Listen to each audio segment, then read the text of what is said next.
In a bustling city in the United States lived a young man named Jake Carter.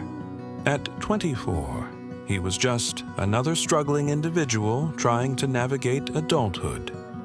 Jake had recently graduated with a degree in marketing, yet despite sending out hundreds of applications, he hadn't landed a single job.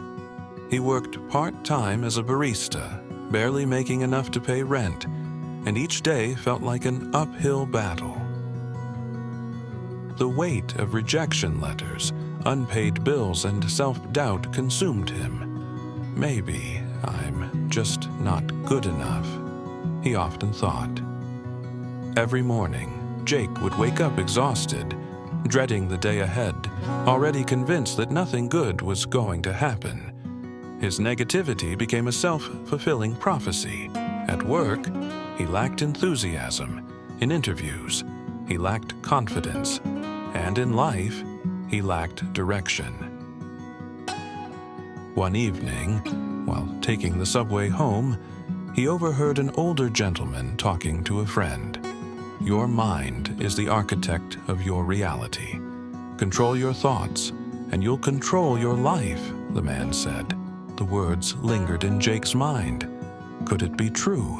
Could his thoughts really shape his circumstances?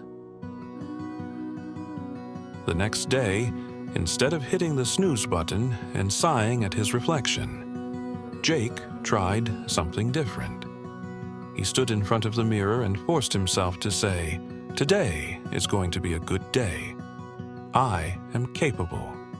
I am worthy."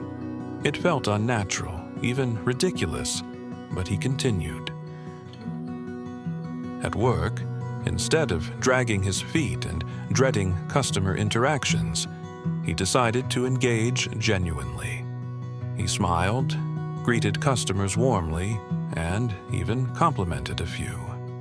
One of them happened to be a hiring manager at a reputable marketing firm.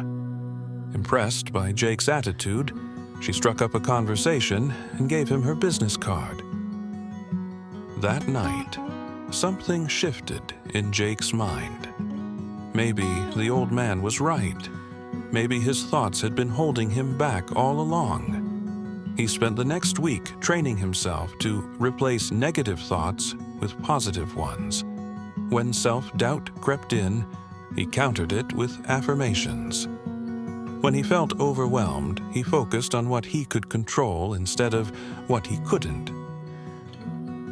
A week later, Jake landed an interview with the marketing firm.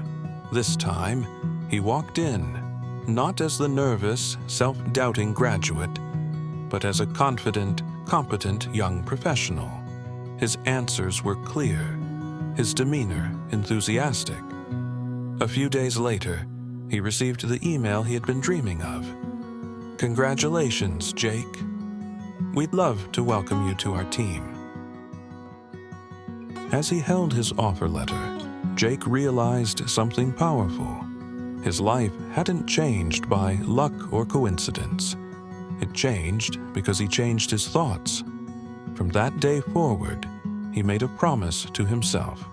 No matter how tough life got, he would always control the one thing he could, his mindset. And that, in the end, made all the difference.